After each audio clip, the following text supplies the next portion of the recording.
Good afternoon. Jai Bhim. Jai Bhim. Jai Bhim. Jai Bhim. Jai Bhim. Jai Bhim. Jai Bhim. I was around 6.5 years old when I went to school. I was one of the luckiest one. I got a new dress. And you all know when you have a new dress, you want to show your friends, especially new friends. And I went to school. But when I went to school, nothing did happen. So no one wanted to play with me. My teachers and students called me a character. The word I had never heard before. They told me not to touch them, any of my classmates when they are eating, and you cannot ever even touch and think to touch the water pot, you told me. I was told. So I felt so humiliated that I never wanted to go back to school, to be called an untouchable, to be called names, to be avoided, humiliated, can kill my soul.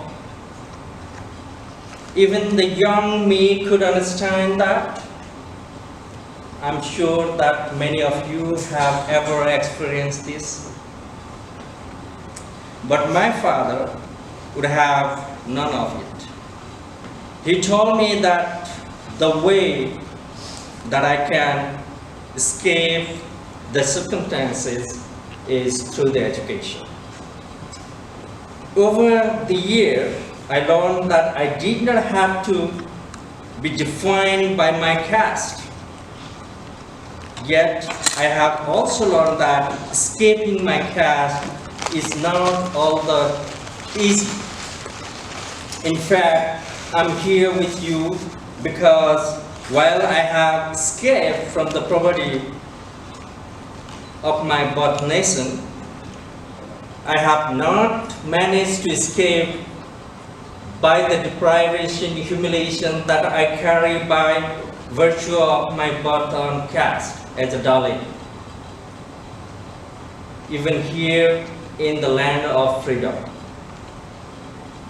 Some argue that by virtue of being in this country, we are free.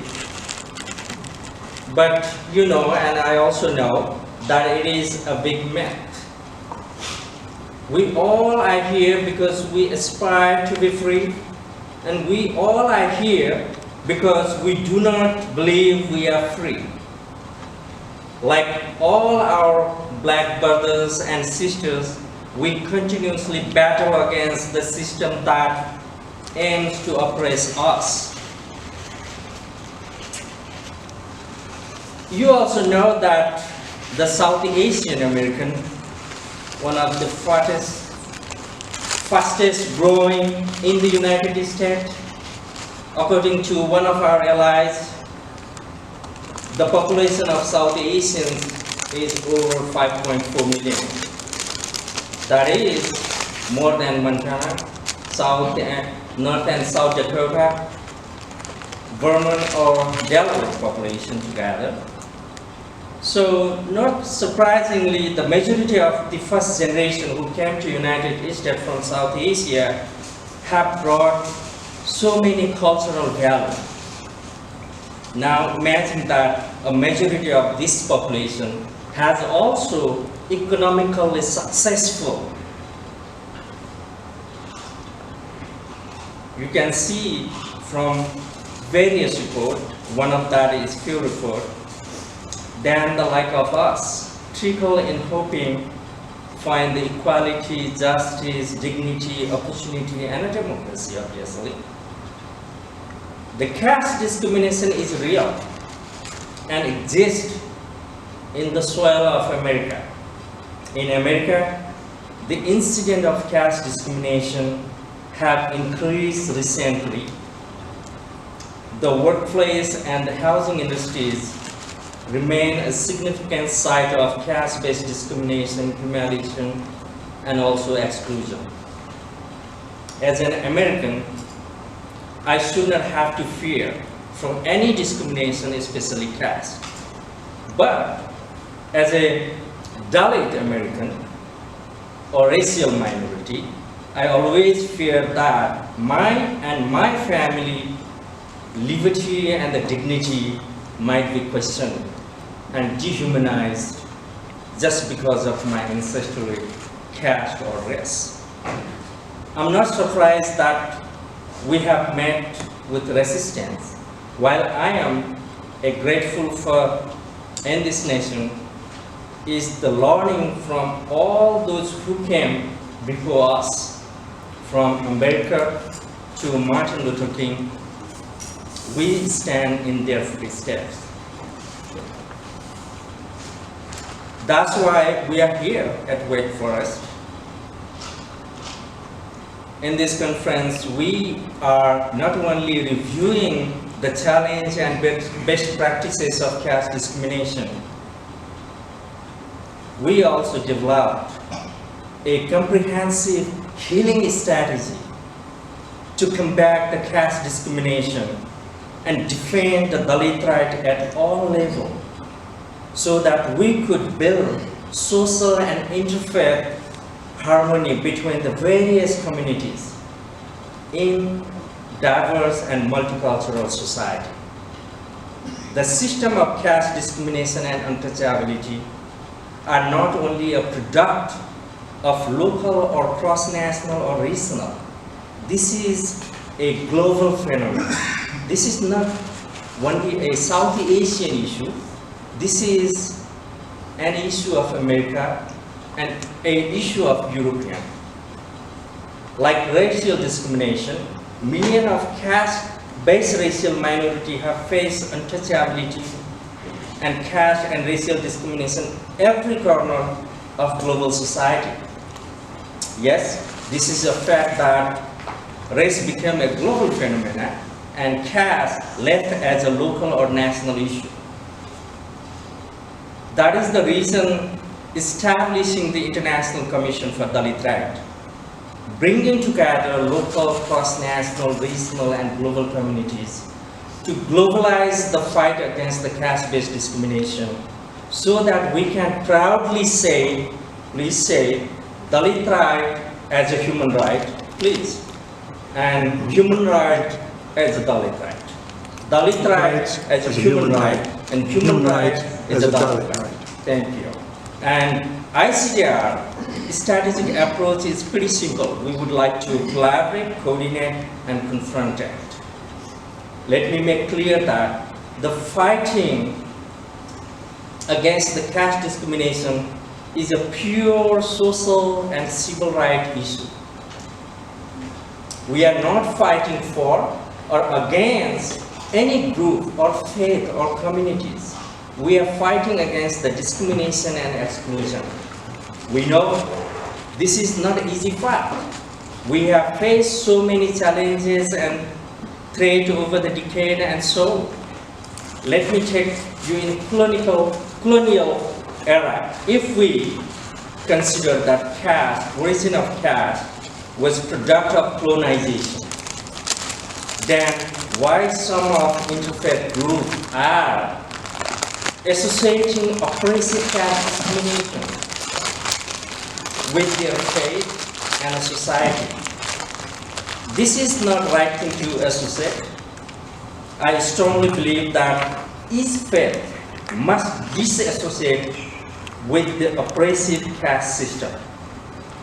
I also believe that eliminating caste discrimination will divide community or society or nation. Rather, heal society, build the social and interfaith bonding, and promote the religious freedom with the dignity and identity. This would make our society and a nation stronger and unite. Therefore, I would like to request all interfaith groups, South Asian communities especially, and all other sections of society join us rather than threatening or assaulting us. No matter how much you push us down, we will stand together and defend together. If you go back to history, that since 2014, we and also 2018, we filed the lawsuit with the Equal Employment Opportunity Commission Field Office of New York against the caste-based discrimination, harassment, and unfair treatment at workplace.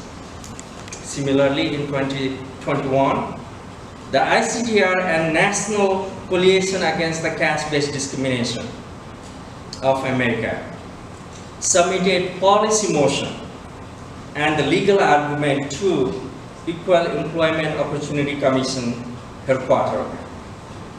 The Civil Rights Division of U.S. Department of Justice, the U.S. Department of State, and the U.S. Department of Labor to recognize caste-based discrimination as it is already covered by civil rights law and the Constitution of America.